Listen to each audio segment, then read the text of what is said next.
Hey guys, what's up? It's Brian Ozone, and it's like 6:30 in the morning after New York Comic Con. Yesterday was a little hectic from Rob SB. So I couldn't really do anything. But just wanted to say that it was pretty cool. It was very packed. It was extremely packed. I mean, extremely packed. I went with my cousin, and we got separated probably half the entire time because there was so many people walking around and pushing and shoving. It was just really bad. It was the worst I ever seen a con. People were just so impolite yesterday.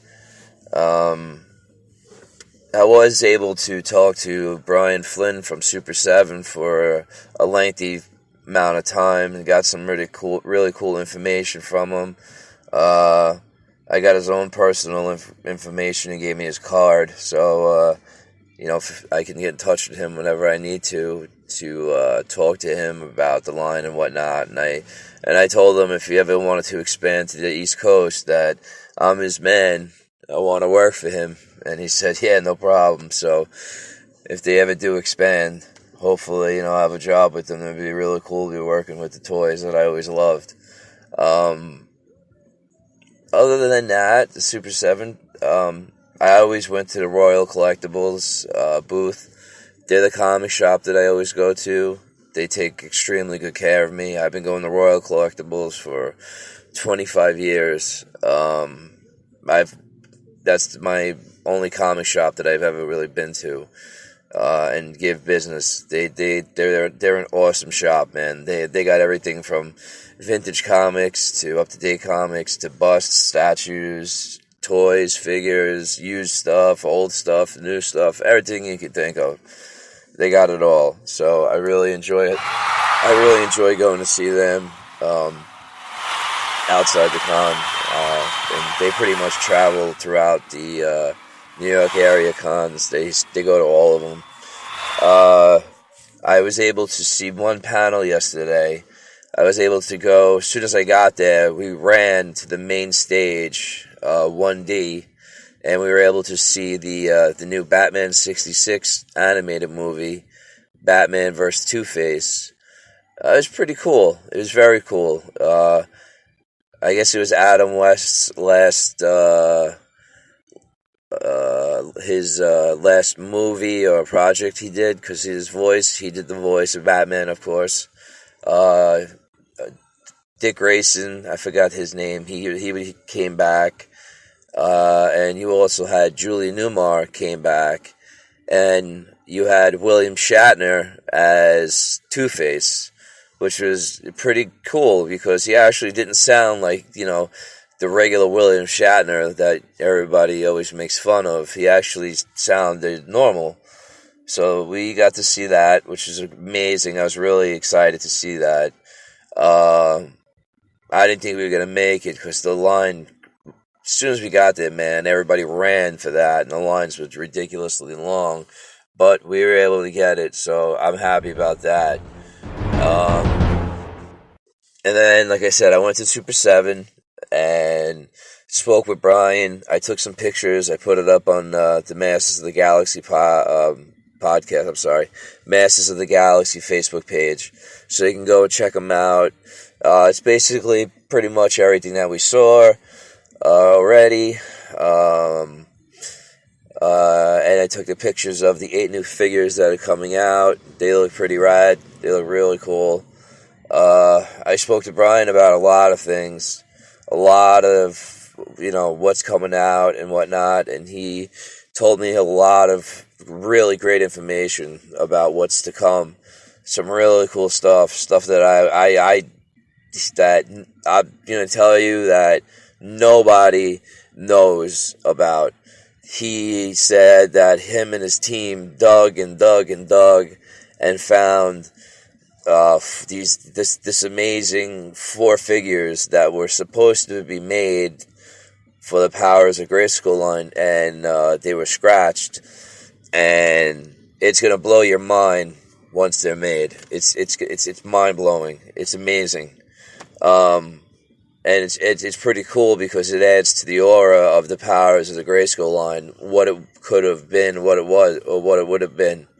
So, with that being said, I bought the Muscles Series 3. I bought the whole set.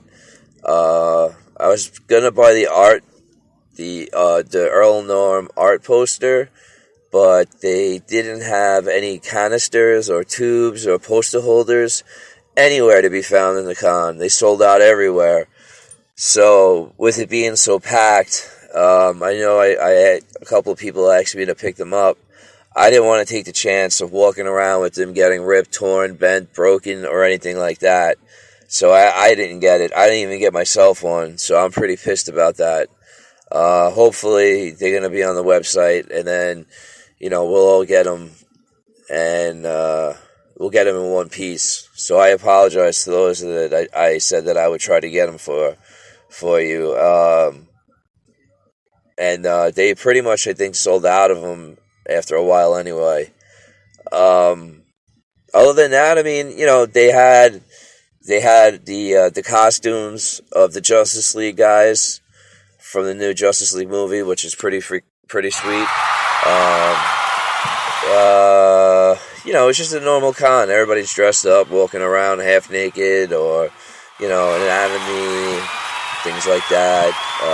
Comic book heroes, comic book villains.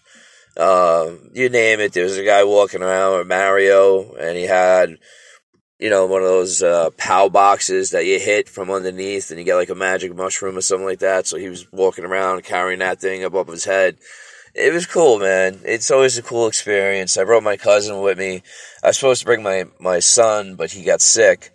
So I brought my cousin instead, and luckily they didn't check his badge because he had a kid's badge, and they let him in. So he enjoyed it. It was his first con experience. It was good, but it was really way overcrowded. Overall it was good. I got my New York Comic Con Batman exclusive comic, which I always try to get, the San Diego and the New York Comic Con exclusive Batman covers, and I walked away with a vintage Skeletor paint by Markers, or whatever it's called, sealed package, but a lot of the prices these guys were asking for this time around was phenomenally ridiculous. They had Too Tall Hoove and Hook 'em Brack. They wanted $1,200 for Hook 'em Brack and $500 for Too Tall Hoove, which I thought was kind of ridiculous, so I didn't even bother. I mean, I've made some pretty crazy buys in the past, but I couldn't do it. I can't. That's just a little too crazy for me. I mean, there really wasn't that much Master stuff all over the place. Every booth had Pop, the Funko Pop figures. A couple of them had the Scareglow one, but they wanted like $90 for it. I mean, I seen it on eBay for a hell of a lot cheaper, so I tried to chew people down. You chip them down to like $2, $3, $5 tops, and it's insane. It's like the Pop cost $10, $15, right? And they're charging $90, and they're making so much profit on it. You can't come down $10, $20. So I didn't walk away with one of those, but I did end up going to the Toys R Us booth, and for my son, I wanted to get him the Chris Jericho with the List of Jericho Funko Pop, and apparently they sold out. So I asked if I can buy the display one, and they said, yeah, sure. So then I asked, is there a discount, being that there's no box or anything? And the lady was like, no, it's $10 no matter what. So I said, you know what, whatever, I'll buy it because my son doesn't care. He opens them anyway. He'll be happy to have them. So that's what I did. And that's pretty much New York Comic Con in a nutshell, man. It's another con in the books, and can't wait till next year. And I hope to see some of you guys there. I know I was supposed to meet up with Josh Van Pelt, but our paths never crossed. He said he brought his kids, and his kids got restless, so they had to bolt out of there, which I don't blame him. Kids in that environment, I'm telling you, it was just like super packed, so the kids must have been crazy. So we'll meet at another place or whatever. But yeah, just wanted to give everybody a heads up of how New York Comic Con was. It was cool. And you guys can listen in tonight at Masters of the Galaxy podcast at 7 p.m. Eastern Time. And I'm sure I'm going to talk more in depth in it. So until then, guys, rock on, man.